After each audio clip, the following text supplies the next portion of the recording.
Sierra Copp had been on the job only for 2 months. The emergency services dispatcher for Sueur County, Minnesota, was being shadowed by her trainer when, at around 11 p.m. on a frigid January 6 night in 2014, an unforgettable call comes in. Under Minnesota law, 911 calls are confidential, but the transcripts are not.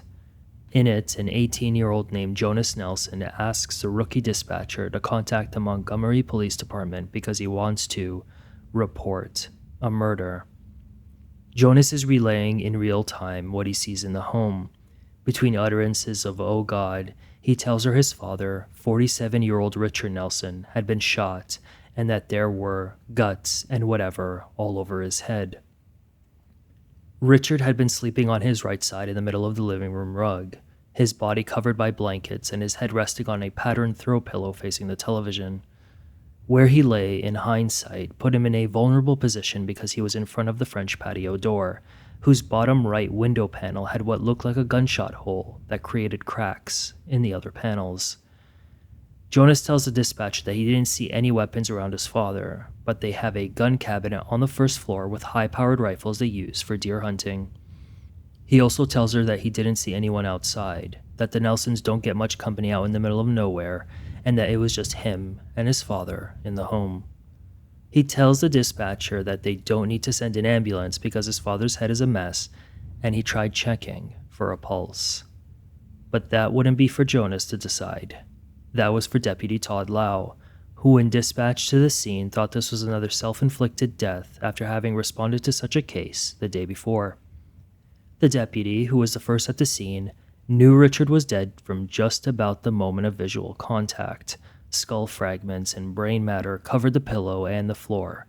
A stream of blood ran behind the back of his head.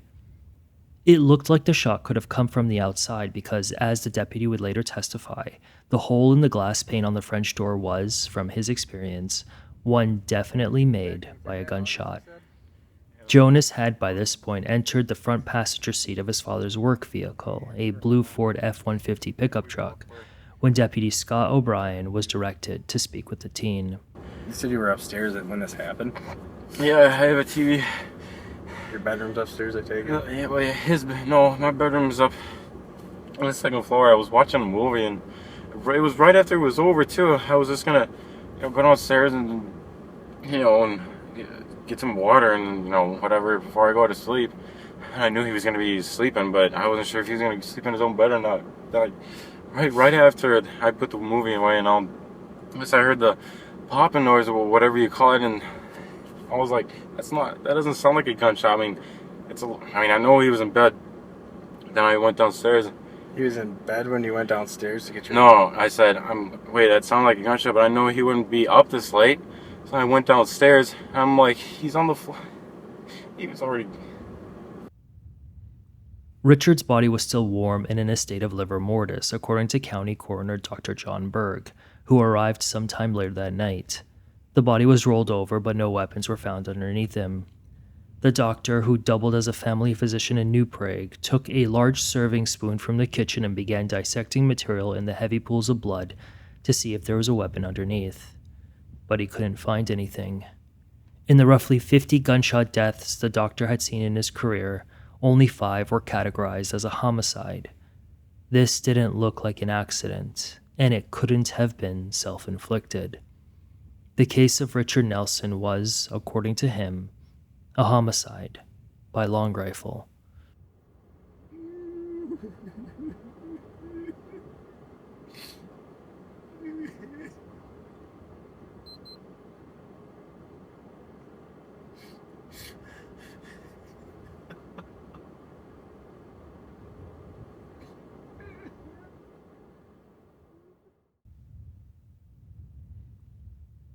After hearing that noise, you came down the steps and saw him. After you saw him laying there, what happened then, Jonas? I don't know how you describe panic. I was speechless. I don't know what to think or do. Okay. I just stood there for a minute. I couldn't think of what to do. Okay. I came to it after a minute. I was just standing there, and I came out the door just to kind of help myself come to my senses. And When you say came out the door, came I outside? came out the front door, just kind of catch my breath, and I called the 911 operator or whatever. Yep. The Sueur County Sheriff's investigators walked into a dimly lit home that, to some, felt cool and to others felt very cold. One thing that sucked about that house is it never stayed warm. Doesn't have a furnace or what? He's got one. It never operated the way it should have. I mean, it worked like 60% of the time, but it would just act up sometimes. Jonas said for the last 2 nights his father had been sleeping on the living room floor near the wood-burning stove, a primary source of heat in the home, because it was warmer there than in his bedroom. Deputy Lau had called in earlier to tell the department that things weren't making sense and that detectives may want to have a look. At just before 11:30 p.m., Deputy O'Brien stepped outside into the double-digit sub-zero Minnesota night and walked over to the passenger side of the blue pickup truck and asked Jonas if he wanted to come to his squad car because it was warmer than in his truck. He agreed. Did you hear anything going on outside, or?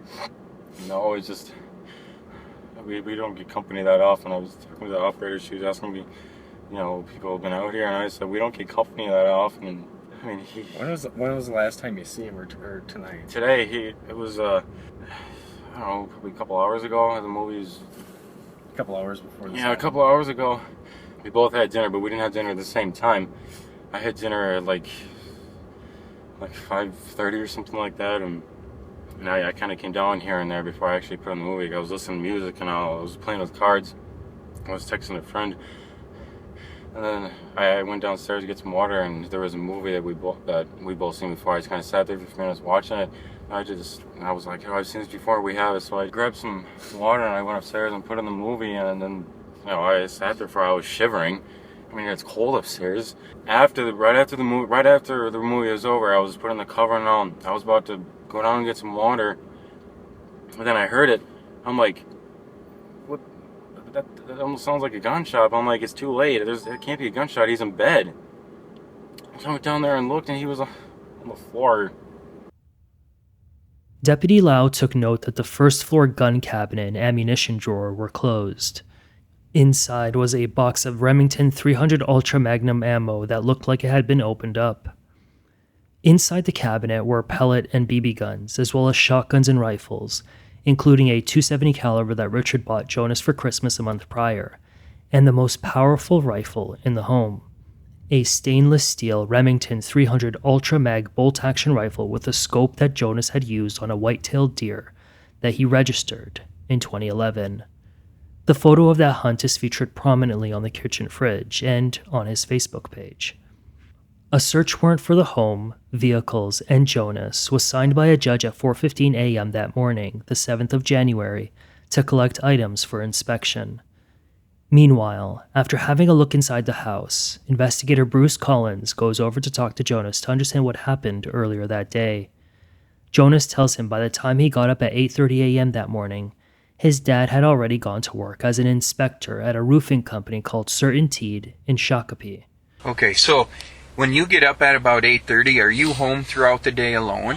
When he's at work, I'll just watch TV or do whatever chores there are to do, and stuff like that. And if nothing else, I'll just watch TV or something. Okay. Did anyone come out to visit you today at all? No, we don't get visitors often. Okay. So he comes home around 1:30, and you're just kind of trying to get through the afternoon, watching TV or whatever, doing whatever else. Okay, what's he doing throughout the day? This is what he usually does? Yeah, he'll either sit at the computer, do a thing or two. Sometimes he'll be doing bills or whatever, but I know he's got a bunch of dating websites, and it's just kind of, I don't know, it's just weird. But he's not on it all the time, but he'll either, do a few chores here and there. During the wintertime, there's not much for us to do except woodwork and all. Mm-hmm. But I don't know. Okay.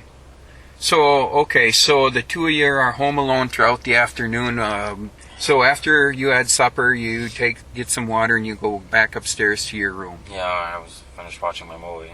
Evening was still pretty young yet, so I was just gonna put on another movie. So I mean, I know he was gonna be in bed already. So the movie was ending. So once the movie ended, but the movie was over, I put it away. I was looking through other movies, and I was about to come back down and get some more water, and then I heard the pop or whatever, the shattered glass. I don't know, whatever you call it. Okay, so you heard what? A pop? Yeah, it was, when it's like on movies, bullets go through a window, there's like a pop. Okay. That's the noise you heard? Yeah. Okay. That's what it sounded like, a pop. For a second I thought, was it gunfire? But when wait, it can't be gunfire, it's too late. It's what? I thought it was gunfire for a split second there, but I knew it was too late. I knew he would have been in bed already. Dr. Michael McGee, the medical examiner for Ramsey and Washington counties, received Richard's body at 12:30 a.m. for the autopsy, which would begin an hour later and on the day of the victim's birthday. Dr. McGee had been called earlier that night by his colleague Dr. Berg, asking him to take a look after the latter made his own observations of the scene. Those observations included the fact that this type of destruction of the head cannot be done by a .22 caliber projectile, which is common for self-inflicted wounds, because it wouldn't have enough energy to blow chunks of the skull and brain out of the victim's head. The 6-foot, 262-pound man's injuries were so bad, the examiner had to piece his head back together to determine the entrance wound, a difficult task that would ultimately determine whether the bullet was fired from the outside in.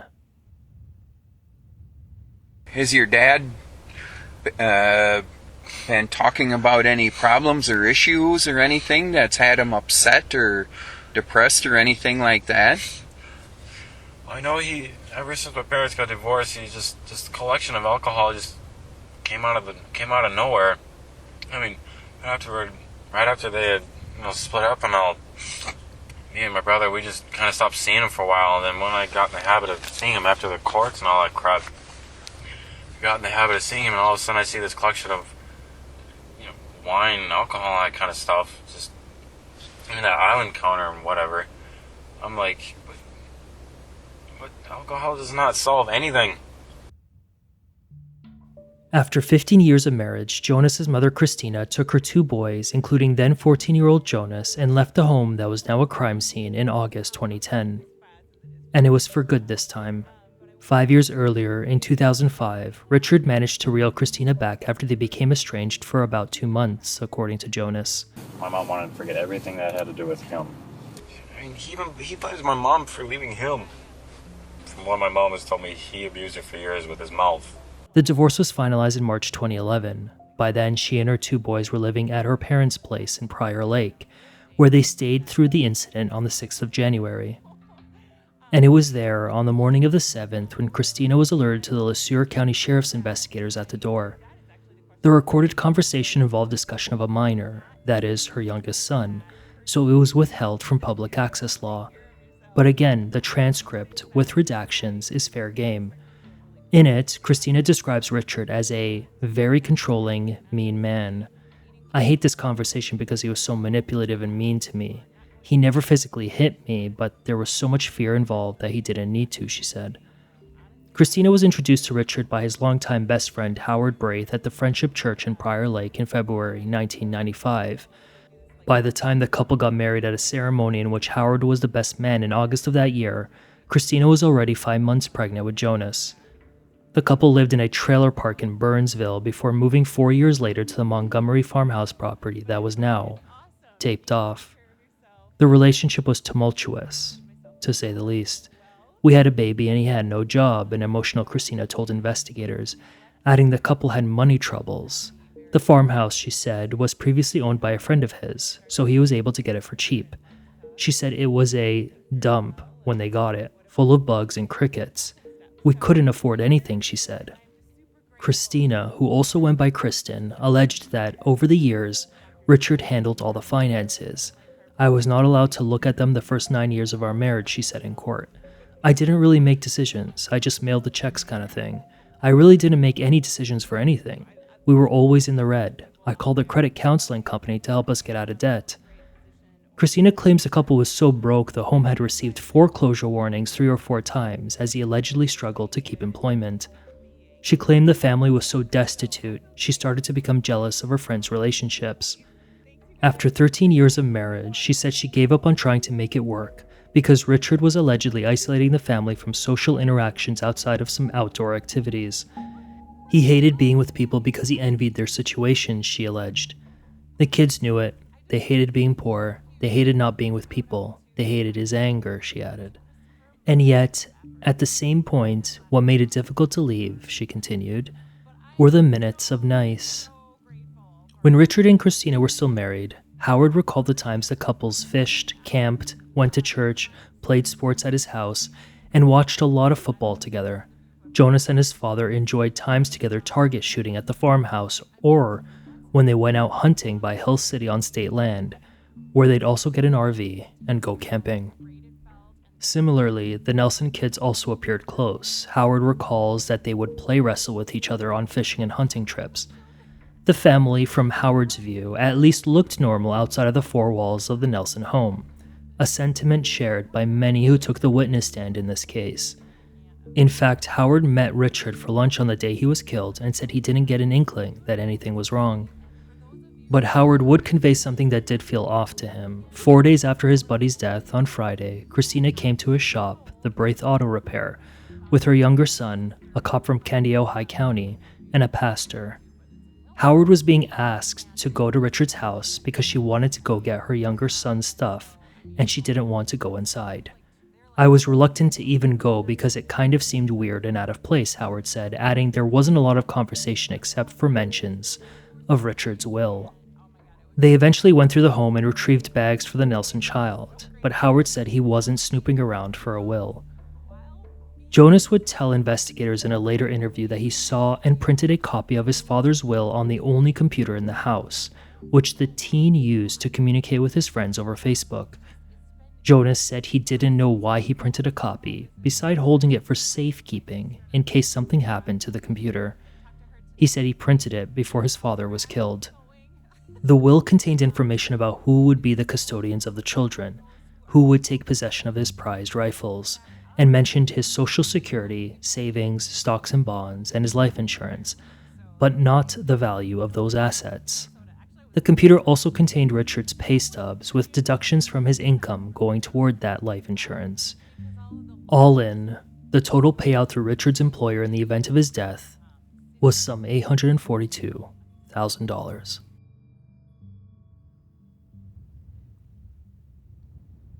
You know, Jonas, one of the things is that we do. I work for the BCA, like Bruce explained, and I don't know how much you've watched TV, but one of the things we do is we look at a lot of these crimes, and I've been to a lot of scenes like this, and we're gonna, we've got some more people coming down here, some of my partners and colleagues, forensic scientists who are also experts at looking at these things, and we're gonna go through the house with a fine-tooth comb. We're gonna look at all kinds of things as far as the scene and the trajectory of the bullet and all that kind of stuff. One of the things we're gonna probably work on doing is we'll probably get a search warrant and get your clothes that you're wearing, and those get taken to the lab and looked at for blood spatter. Okay, because anybody who's in proximity to a gunshot that hits somebody, there's little trace, just super small amounts that you can't even see that will get on clothing that they can see at the lab when they look at them with special lights and chemicals. Deputy Lau spent most of his time inside the home.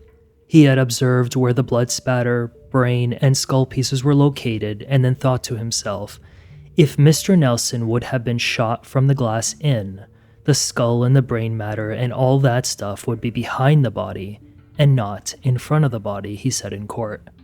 A closer inspection of the glass pane that had been shot shows the beveling, or caving, on the inside, not outside. The entrance of the bullet, similar to the cone-shaped entrance impact on the skull, would create a unique impression relative to the other side, which would provide a possible answer as to the bullet's entry point. The theory that this was, for a lack of another way of putting it, an inside job was strengthened when the deputy then went outside to see no foot tracks in the snow where a shooter may have been positioned to fire through the patio door, which is what Jonas told investigators he thought happened. After Richard's head was reconstructed on the autopsy table, Dr. McGee explained that the entrance wound would, from his experience, appear circular to oval. The entrance wound has a distinct appearance compared to an exit wound, which would appear more like a tear, as was observed around Richard's eyes and upper head. When you put the skull back together again, you can see an entrance gunshot wound at the top of the head, the doctor said in court. There is an exit gunshot wound at the base of the skull on the right side. If Mr. Nelson is going to be struck by a bullet coming through the pane, the bullet then is going to strike him on the front of his face, the part that's exposed, he said. You would expect an entrance wound there and a corresponding exit gunshot wound towards the back on the opposite fold of his head. The lacerations on his facial area, I'm not sure you'd see those. You might see them on the back, but I'm not sure you'd see them on the front. Plus, your blood would be deposited in a completely different pattern. If the bullet came from the outside, in other words, the scene would have been flipped. The spatter, skull, and brain matter would, like Deputy Lau thought, be mostly behind the victim. Moreover, when a gun is fired, gunpowder and flame will follow the bullet out of the barrel. Hold a gun close enough to the person being shot, and you can see residue deposited on the victim. Dr. McGee found no such deposits on Richard. His conclusion: Richard Nelson was shot in the back of the head in a downward trajectory from a minimum of 3 feet away. A blood spatter analyst confirmed that a shot from a high-powered rifle could create what's called backspatter, which is exactly what it sounds like, blood spraying in the opposite direction of the fired bullet. A bloodstain pattern expert observed microscopic stains on Jonas's gray Nike wind pants and found at least one to be positive for Richard's blood. That conclusion was also made for the underside of the stainless steel Remington 300 rifle, which had a long stain suggesting there was some directionality from front to back. It also contained Richard's DNA in it. Put together, the scene was consistent with the shooter being in the same room as the victim, Dr. McGee testified. As for the broken window pane, that would have resulted from a second bullet, which was never recovered. That second round was designed, it would later be revealed, to throw investigators off the fact that this was a shot from the inside out.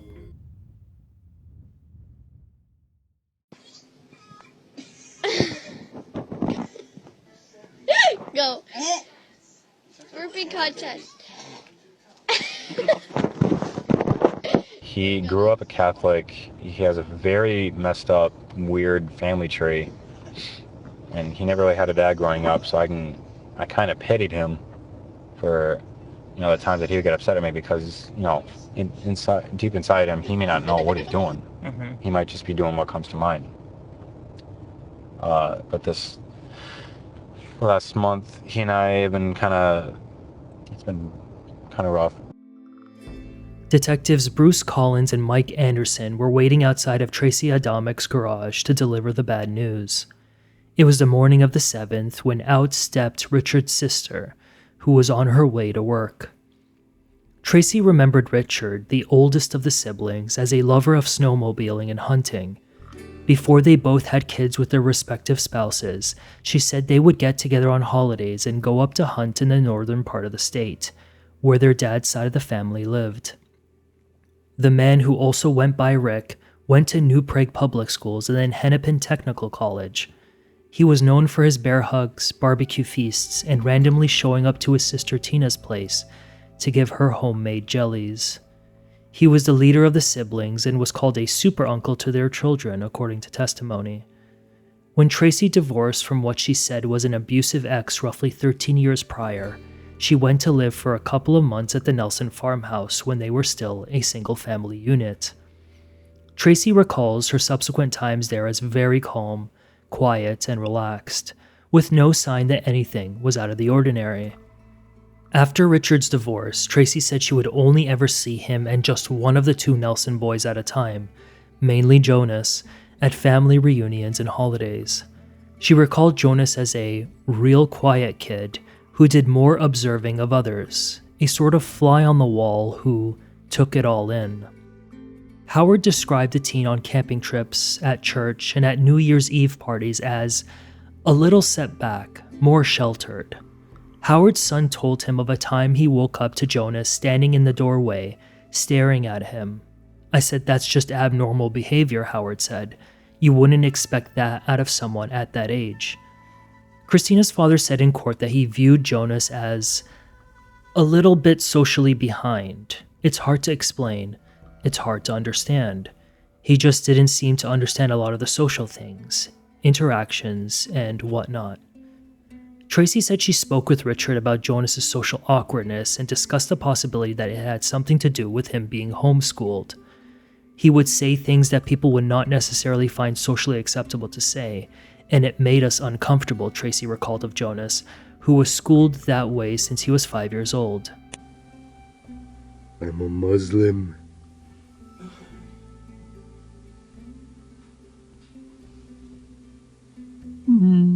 She said she believed homeschooling contributed to his social awkwardness, and she said Richard had spoken about getting him back into public school.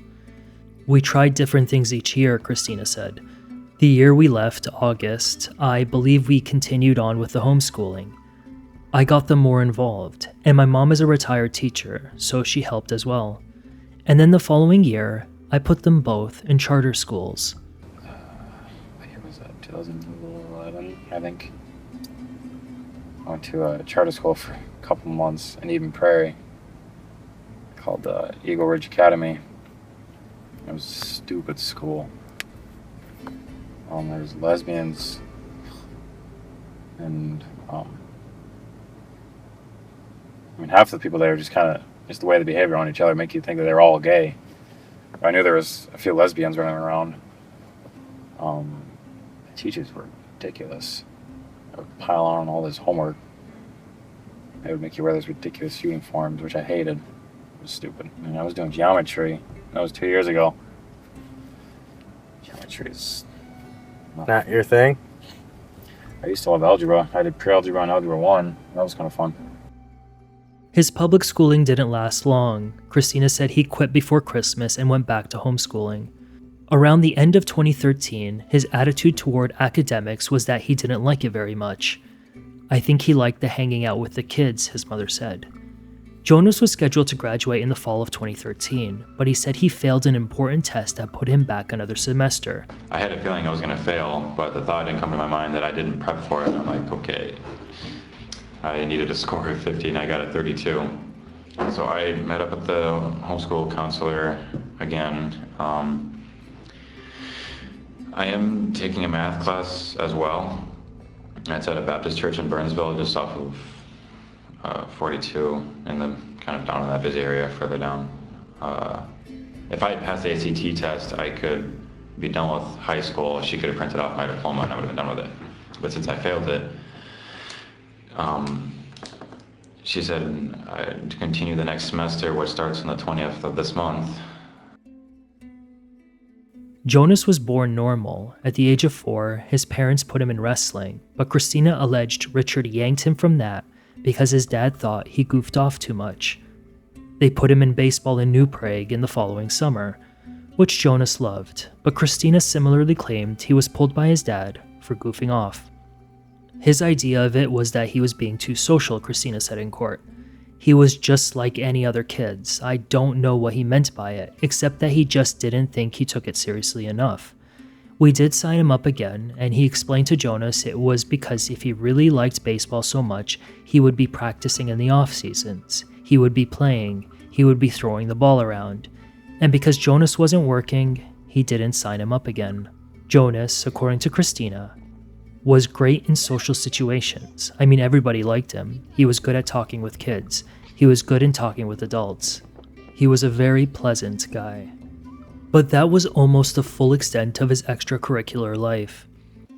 After Christina took the kids and left Richard, Jonas worked for a brief period at a McDonald's in Bloomington. He didn't have his driver's license, so to get to his shifts, he relied on Christina's brother, who was the one to pick up the initial job application for him. Christina said he maybe worked 3 days a week and hated it. He had one friend named Jason who came over to chill when he was living with his father. According to court statements, Jason was willing to get him a job at the farm he worked at, and even to be his means of transportation, but Jonas never took him up on the offer. By January 6, 2014, 1 week after his 18th birthday and on the day of his dad's death, Jonas was jobless, still didn't have his full driver's license, and had yet to get his high school diploma. And he was evidently at the end of his rope. We know from looking at the scene, as we looked at it, Jonas, is that, we know that your dad didn't do that to himself. Somebody had to do that. And the only other person that was in the house was yourself, Jonas. And if tell us what happened. Tell the truth. We're not going to disrespect you. Tell us what happened tonight. Now's the time to tell the truth. You'll never be happy until you get that off your chest, Jonas. You need to explain to us what happened. There's a reason why. We understand that. Tell us what happened tonight. If you guys are telling me what I think you saw in there on the floor, about 90% of what I was telling you there is true. Okay. Just about all of it. Tell us the part that wasn't, Jonas. Now's the time. Jonas said it started when his dad returned from work that day. By that point, he said they'd been silent with each other, only speaking here and there, but not out of anger. This was the equilibrium in the house, walking on eggshells for relative peace. When he came home from work today, he's, giving me this negative attitude because I'm stirring up the fire, I had another log in, and he walks in the door and he's like, why do you always have trouble with it? And, how come you always have a hard time keeping it going? I'm like, maybe you should think before you speak. And then he walks in there and I point at it because it's still going. He thought it was dead. I always had trouble with it. He thought the fire was out, but it was I always had trouble with it, but this time I didn't. He thought I was still having trouble with it, so he blurts his mouth out. I have never been driven to rage ever in my life, but from the way he was treating me, I, in another figure of speech, snapped. He said he went downstairs at around 5:30 p.m. for supper, pulled some of the previous night's leftovers out of the fridge, sat at the kitchen table, and was going back and forth between eating and looking at the living room TV, which was playing Will Smith's I Am Legend. The last conversation they would ever have would be about Will's hair turning gray. Finished my food, and he switched over to a movie that I hadn't seen in a while, so I kind of sat there for a few minutes and watched it, and I had realized that we had this movie, so I grabbed some water and I went back up to my room. His bedroom felt 10 to 15 degrees colder than the first floor, he said. Before popping in Star Wars Revenge of the Sith, he started a text conversation at just after 6:30 p.m. with Audrey Kalainen, an acquaintance he knew through a church youth retreat group in Grand Marais roughly 4 years prior. How was school? Jonas asks Audrey, who tells him all Minnesota schools were closed today. Jonas tells her he's freezing my fucking hands off. I'm actually shivering. Later he remarks that this is a shitty built house. The second floor is freezing, which is where I sleep, and I can barely type. My hands are numb and the cold is making my nose run. She suggests he get a heated blanket, but he says it's just Mother Nature trying to kill him. Winter just sucks, Audrey tells him. I suck, Jonas fires back. I'm just complaining. I hate my dad. I hate this house. Audrey shares his pain. She tells him she also hates her house and her dad. Audrey would later say in court that she worked out her issues with her dad. Well, can I ask who you're chilling with, just out of curiosity, he asks her. She says, my friend Ethan and other friend Nick, a different Nick from my boyfriend. Oh, you like chilling with guys? He asks. They're the only friends I've got, she tells him. Welcome to the party, he tells her. When I get my license, I'm visiting all my friends I still have in the cities. Or maybe, if Jenny wants to, on our way to Arizona, we can maybe stop and see you, Audrey tells him. Jenny won't want to see me, he replies. I've seen her pictures on Facebook. She looks happy. And my dad is the biggest dick in all of Fuckville. He thinks he has the right to check on every chick I talk to. It's like he hates me. When you were upstairs in your room watching that movie, were you thinking about this? I was, the movie was, I don't know, going back and forth in my head, and, part of me was wishing I never moved here, just, I thought to myself, why did I even think of moving here? I mean, I know I just wanted to get away from my mom and her family, but I moved here without thinking twice. That's not the first time. Indeed, it wasn't the first time, because at several points in the previous 3 years, Jonas hated both his parents.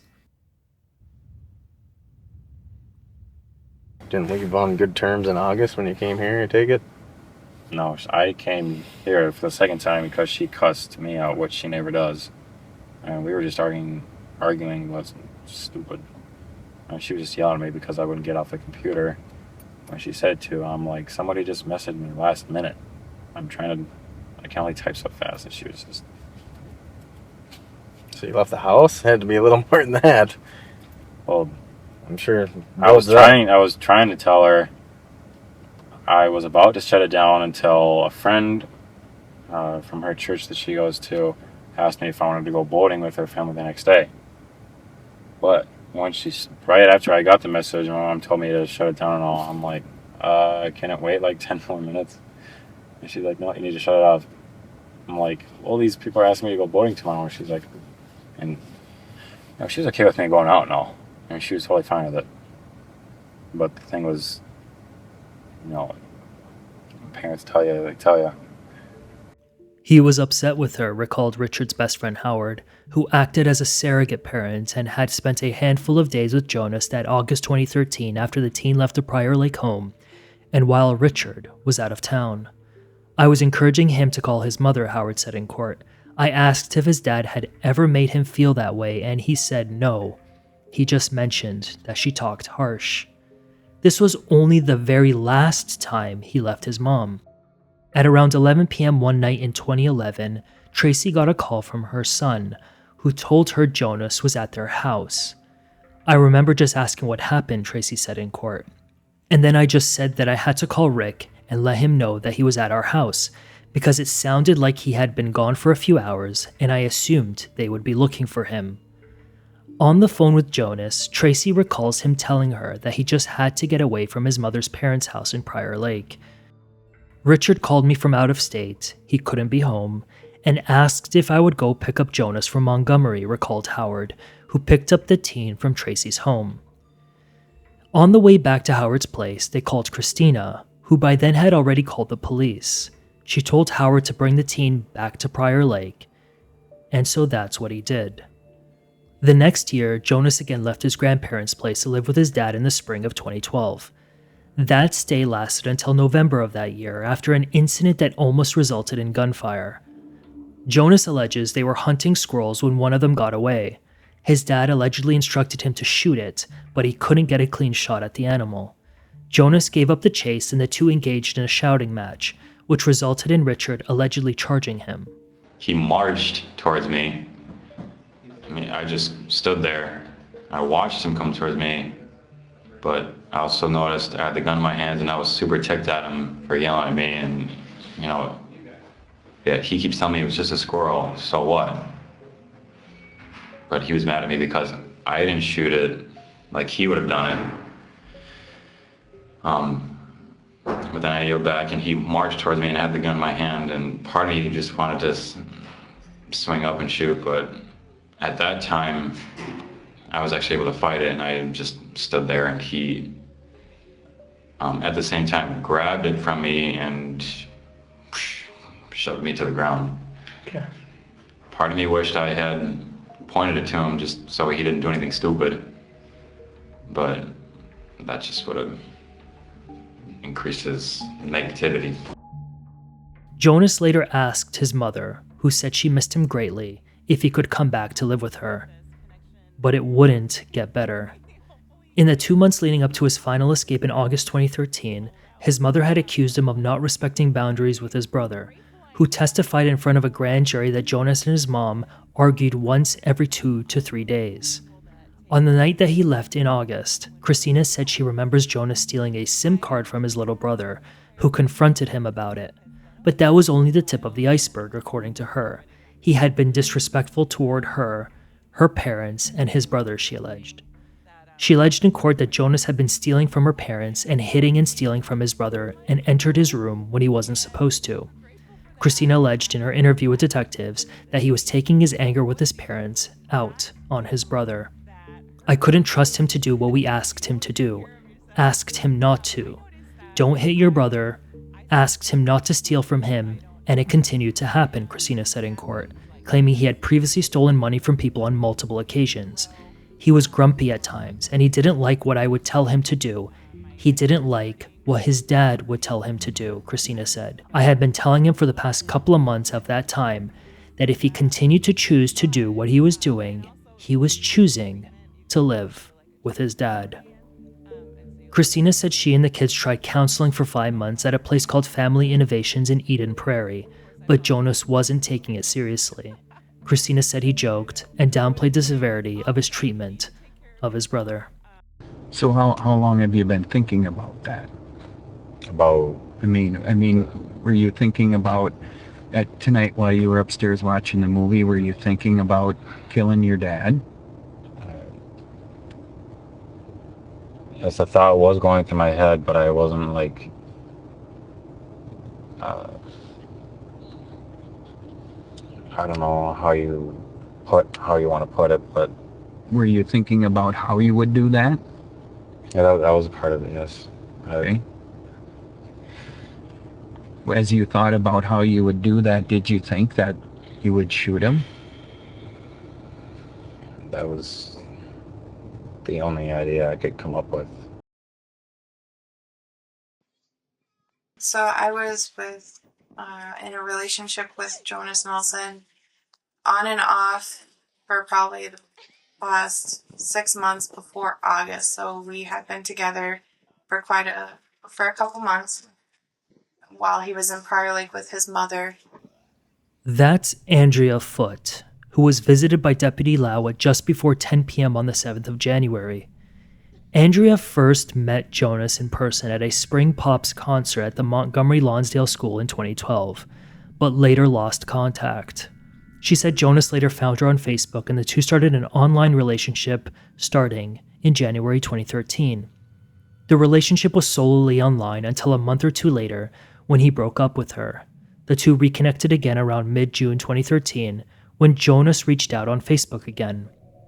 2 months later, when Jonas moved back in with his dad, the two would finally get to see each other in person, first at a bonfire and then a couple more times, including at the Valley Fair, where Jonas, Andrea, and the 2 children of Richard's short-term girlfriend were dropped off.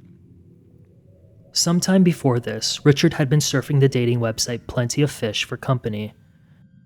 Her name was Angela Kinsella, a divorced woman with 2 children, who matched with him on the dating site. The two met in person for the first time in July 2013 after communicating over email. Richard suggested the two get together as he was passing through her city of Litchfield to get to a job site in St. Cloud. It went well, she said. We dated. We progressed to where we started hanging out and seeing each other on the weekends, when I had the children, Angela said. Most times I would come to Montgomery to see him. Occasionally I brought the children. Having been to the Nelson home more than a dozen times, Angela said she got to know Jonas, who had just moved back. She said Jonas would normally be at home when she was there. The 17-year-old was still dating Andrea when he started growing attached to and was texting with Angela's daughter. We were hanging out one day. I don't recall the actual date. It was probably getting mid-August, late August. We were hanging out, and he was getting text messages from this daughter of the father's girlfriend, asking questions like, do you think I'm pretty?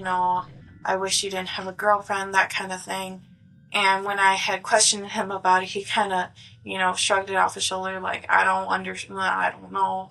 But it was quite weird to me because a couple days after that conversation with this daughter, he broke up with me. And he kind of said, we need a break for reasons you won't understand. I think they both had a little attraction, Angela said in court.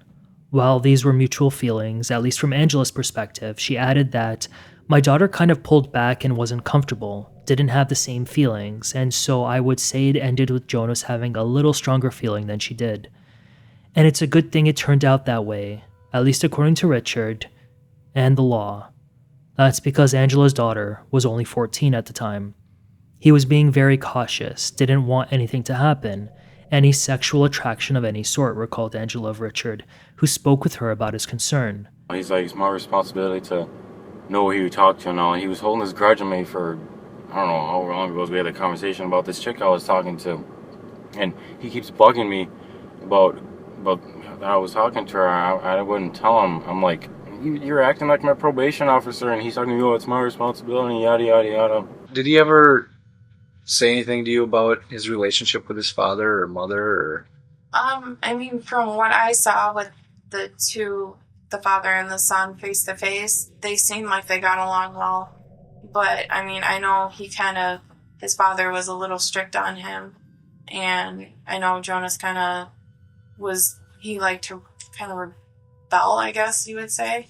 I know there was a time where he invited me over without his father's permission, and his dad got mad and upset. So, nothing irregular than a normal father, I guess, would be. Okay. What kind of things does he say to you when he's being harsh?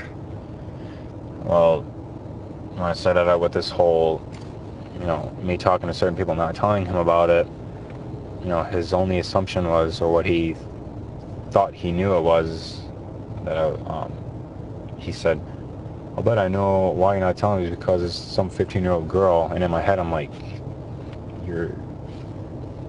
no. I just kind of let things die down for a bit. I sat there and I let him cool. Both of us cooled off, and I left the living room. I don't remember what I did. I knew that there was some struggle between the two of them, Andrea said about Jonas and his father in court. They didn't really get along always. He made sure that I was out at a certain time. He didn't want me staying there overnight. He always wanted to make sure that he was there if I were to come over. He just wanted to make sure that his rules were followed. He hated his father, Christina said in her interview with investigators. He has not called him dad since he was 10. He quit saying he loved me since he was 10. Something happened. I don't know what. I don't remember. It's been a progression. He's fighting some deep running anger issues. He's had a lot of love poured into him the last 3 years, but it's not enough to undo. Jonas, she continued, is a product of his upbringing.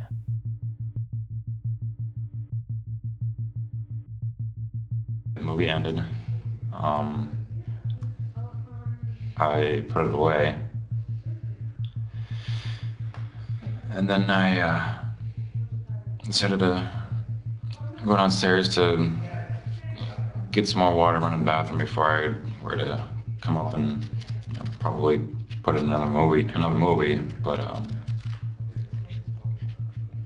when I walked downstairs, I could kind of tell from the angle, the way the house was designed. I looked downstairs and it was pretty dark, so I figured my dad was asleep. So I got down there. Do you remember looking at a clock about what time that was when you went downstairs? Between 10 and 10:30. Okay. And I noticed my dad was asleep. I kind of set my cup down on the counter there, on the island counter. I had several different kinds of thoughts going against each other in my head there. Some of them were telling me to, just get the water and go back upstairs, put in another movie, whatever. But another part of me was pushing to get my revenge. Not once in my life have I been driven that angry ever. I mean, I could tell that there was something in my head, something that shouldn't have been there. Mm-hmm. I was having a hard time fighting it, but it was winning over, and so I was having a hard time resisting. But I remember walking to the gun cabinet and just kind of scanning the guns in there. I remember looking my head into the kitchen, and then I looked back at the gun cabinet, and I just grabbed that rifle, that Remington 300. I remember reaching down to the ammunition drawer, and I pulled out the cartridges for the rifle. After I loaded it, I slowly walked into the kitchen, and I could hear my dad snoring loud as heck.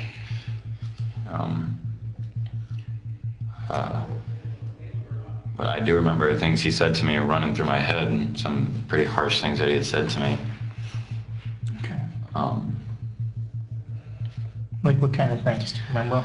Well, like I was talking about earlier about the whole cell phone, people I talk to kind of thing.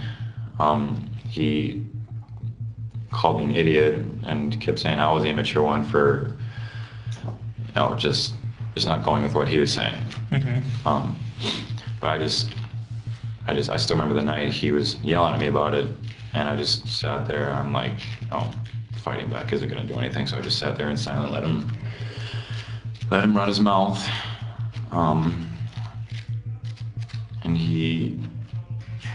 I remember him saying after that, he's like, but I know you're white and telling me it's because she's 15 years old, and in my head I'm just like, you just think you know everything. He was very arrogant about a lot of stuff. So let me just start a minute so I'm clear. So he's giving you grief because he thinks you've been talking to a female? Well, not just that in particular. He has the stupidest reasons for not trusting me with girls, and or even texting him, he'll be, like even when we went on out-of-town trips together, I'll be texting and he'll be kind of peering over, who are you talking to over there? And I just kind of grinned back at him, but this time I didn't say anything. I'm like, I stood up to him a little bit and I was like, it doesn't really matter. Do you really need to know? And he goes, it's my job to know, and it doesn't take me long to find out who they are. Why don't you just tell me their name? And I'm like, well, you don't sound like you're doing your job as a parent, so you claim you're sounding more like my probation officer. But he just kept rapping on and on. When was that conversation happening? Probably just into the beginning of December, I think, something like that. So maybe a month ago? Yeah, something like that. Okay. But that night when I walked in the living room with the rifle, that stuff just kept repeating in my head over and over, and that kind of overran my positive thoughts on trying to avoid, doing all that. But I could feel two different things battling each other in my head, but I was having a hard time resisting what I was doing at that minute. But I could feel I was still walking in the living room, and I stood in front of the stove. Okay, I'm recording now. Okay. So I'll just pretend this is a stove. Yeah. I'm standing directly in front of it, and see my dad laying there. Okay. And I kind of go bend down. So right now the stove is behind you. Yeah, it's like right here. And your dad's in front of you. Yep. And the patio door is in front of you. Yep. Like patio doors, just pretend the patio door is here. Yep. Okay. And he's on the floor there. So I kind of get down just a little bit, and I fired like this, and then I ejected the first round, the shell. So I take out the shell from the first shot, and then I pull it up a little bit, and I fired at the bottom row of the glass on the patio door, because the glasses are all placed like a pattern on the door. Mm-hmm. And so I just fired on just on the bottom square. So I was looking at an angle like this. Okay. So you were standing up like that when you fired that shot, or you were squatted down? So I thought you said yesterday you were squatted down for the second shot. I wasn't paying attention to my stance, I can tell you. Okay. For the second shot, I did move my foot a little bit when I fired, but I was not paying attention to my stance when I fired the second shot. Okay. After that first shot, everything just went quiet, mentally speaking. Jonas had to slowly pull back on the bolt handle to grab the empty shell casings after each shot, put the rifle back in the cabinet, and then put the empty shells in a bucket with other ones on the shelf of a reloading room in the basement. When I was heading back up out of the basement, I didn't run the thought through my head that the clearance for the ceiling was pretty low, so I kept bumping my head and things. Got back up out of the basement, and I turned the kitchen light on, and I kind of stood there for a second, looking at him. I don't know how you describe being, or using different words for being in shock or being wowed or whatever, but I said out his name like once or twice, and I kind of looked, and it just kind of hit me, and I could feel my heart going through my chest, like it was ready to. And my breathing got a little denser, and I could decide whether to keep standing there or, call the 911 inside or if I should go outside and try to catch my breath, and that's what I did. I kind of made my way toward the front door. I went outside, and it was cold, so it kind of helped me come back to my senses. I am calmly taking full responsibility. Okay. I'm not really scared of what might come regardless of the consequences. I'm just, let it play through. I give it patience and just let the days pass by. Just kind of let it play out.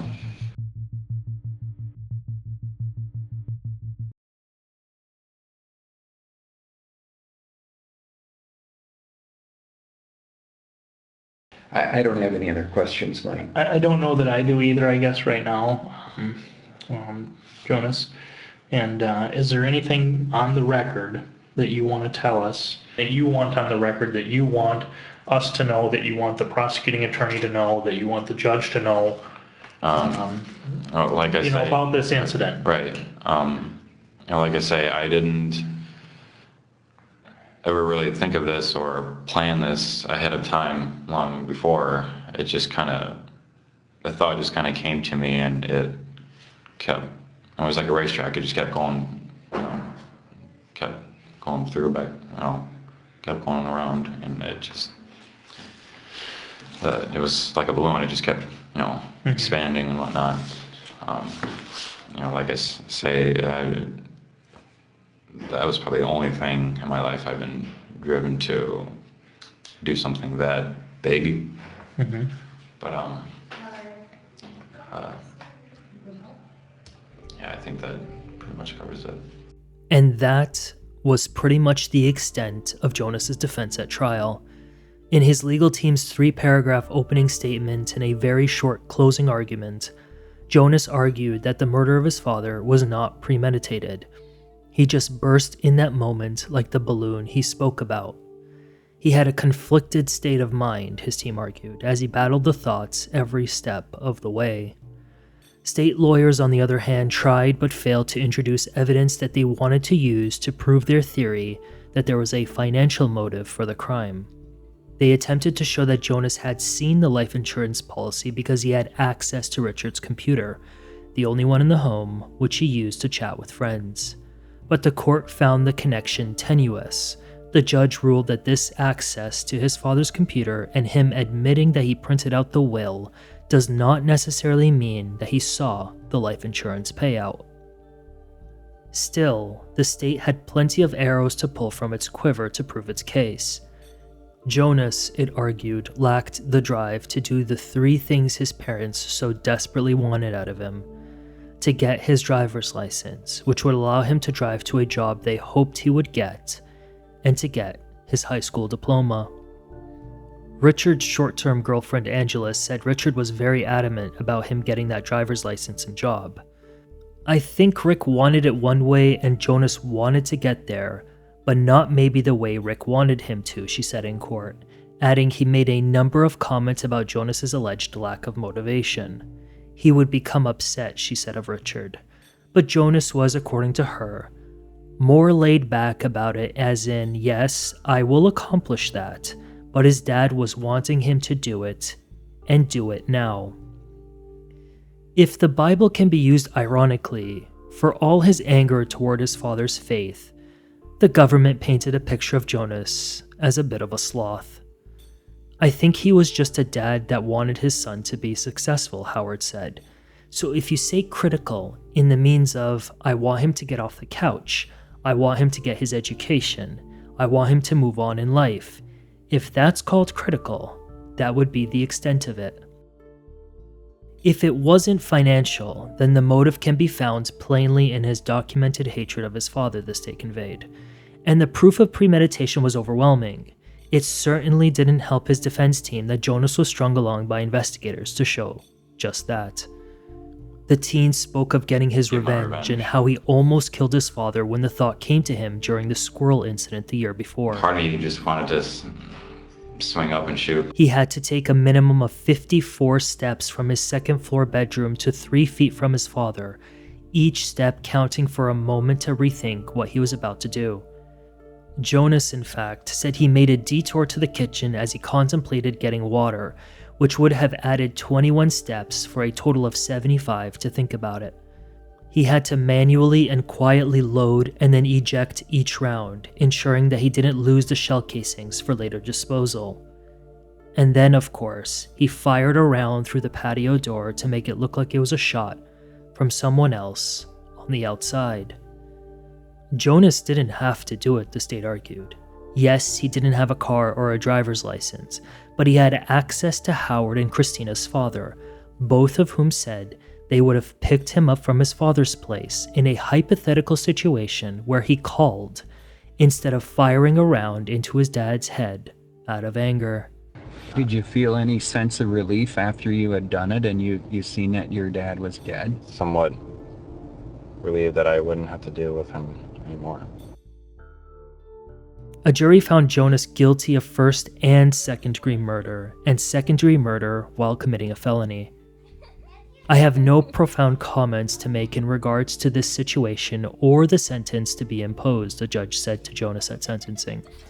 I will say that I have no joy or satisfaction in imposing this sentence.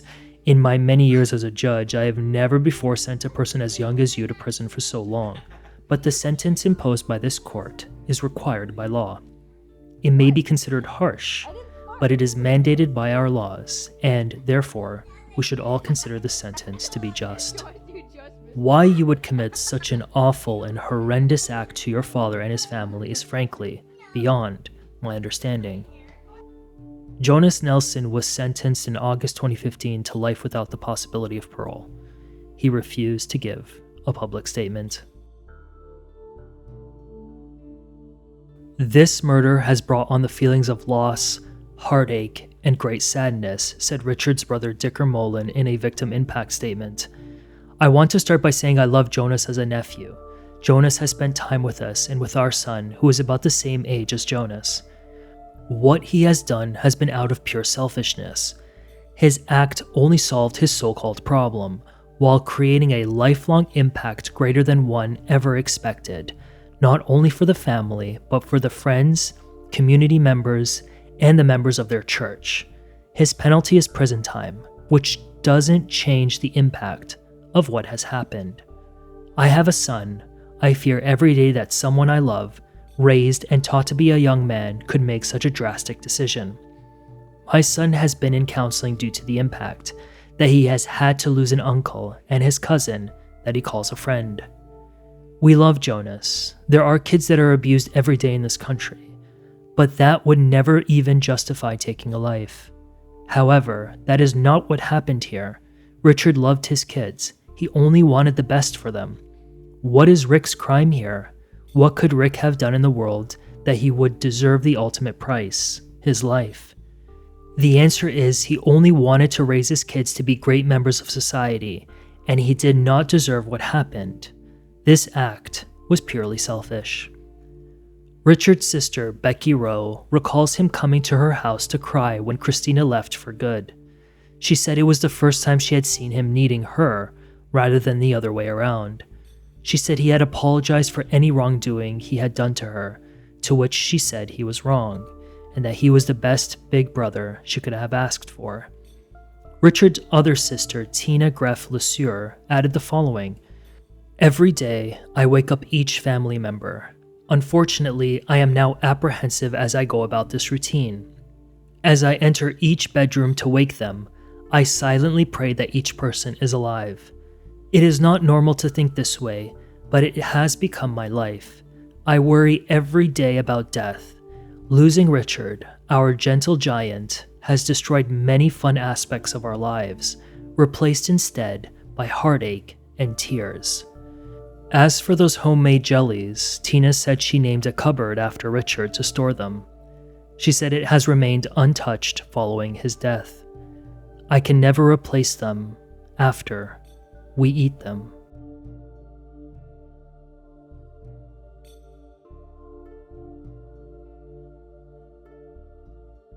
Thank you so much for taking the time out of your day to listen to me narrate this story, which is based on the primary sources. Special thanks to the reporters bringing light to these cases, to the record staffs for their assistance, and to you guys for engaging in the subject matter. Be well, engage in acts of charity, and I'll see you next time. Good night.